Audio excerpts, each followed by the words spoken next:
पूजा पाठ सब कुछ करे, विधि जाने ना कोई। हम आप लोग पूजा कर रहे, पाठ कर रहे, अगर आप राम को मानते हो तो राम नाम आपकी घर की दीवार पे लिख दो। आप अगर कृष्ण भगवान को मानते हो तो कृष्ण नाम लिख दो। आप महाबली हनुमान को मानते हो तो हनुमान लिख दो। क्यों? क्योंकि इस धरती का गुरु महाराज ने आवाज लगाई है, कलयुग केवल नाम आधारा, सुमिर सुमिर नर उतरी बहुतारा। कलयुग में नाम के आधार के बिना यहाँ से कोई भी जीव कर नहीं सकता। इसलिए बाबा जय गुरुदेव जी महाराज ने क्या कहा, बच्चा मैं जिस दिन आपको नाम का दान देता हूँ उसी दिन मैं आपके अंशंग हो जाता हूँ। आप कहोगे अंशंग कैसे हो जाते हैं? शब्द स्वरूप में संग रहता, कभी ना होते दूर।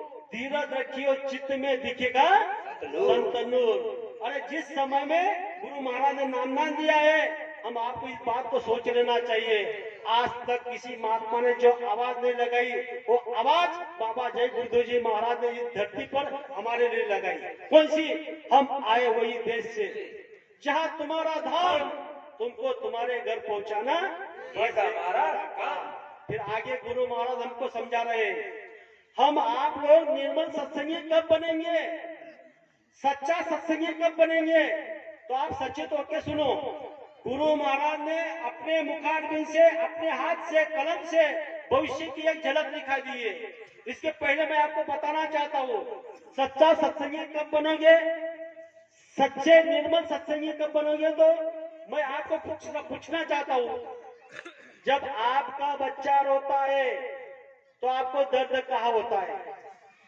जरा अंदर से जागो। जब हमारा बच्चा रोता है तो आपको दर्द आपके दिल में होता है। और जब दूसरे का बच्चा रोता है, अपने अड़ोस पड़ोस का बच्चा जब रोता है, तब आपको दर्द कहाँ होता है? आपके सिर में होता है। जिस दिन दूसरे का बच्चा रोएगा और दर्द आपके दिल में होगा, उस दिन समझ लेना कि हम सच्चे सत्संगी है। प्रेम से जय गुरुदेव। इस पर बाबा जय गुरुदेव जी महाराज ने भविष्य की झलक में बताया हुआ है, अपने हाथ से कलम से लिख कर दिया हुआ है आगे क्या होने वाला है। रामायण में सिर्फ राम की महिमा आती है, गीता में, महाभारत में सिर्फ कृष्ण भगवान की महिमा आती है। और रामायण हमको क्या बताती है? सिर्फ रामायण की महिमा, सिर्फ रामायण तक, त्रेता युग का ही आपको महिमा बताएगी। कृष्ण भगवान का गीता में द्वापर युग की महिमा बताएगी।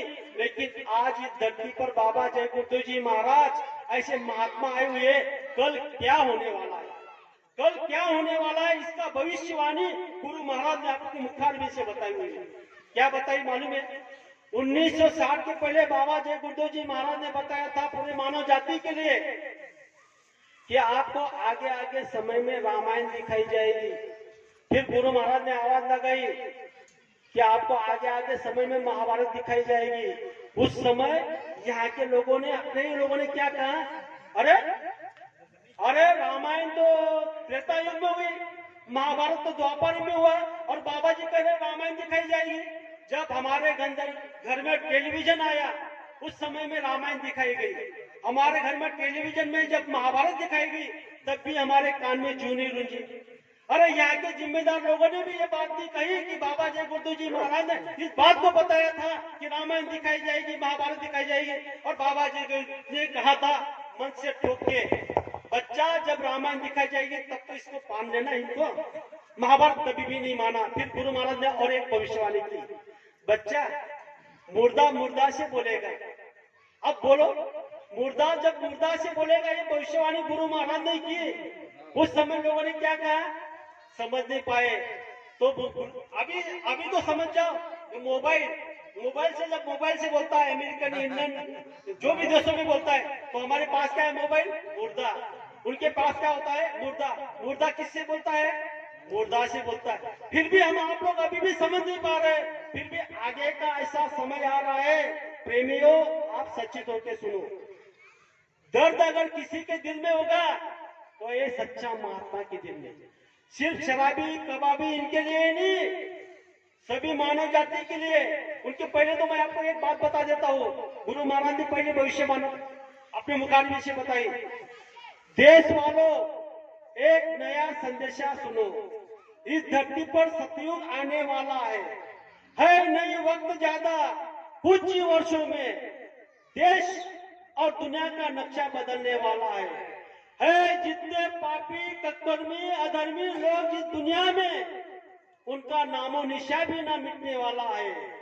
दूध घी की सुधाधार बहने वाली है, बहनों की चूड़ियों में हीरे जड़े जाएंगे, 30-32 में सोना बिकेगा, ऐसा सुगम युग आने वाला है।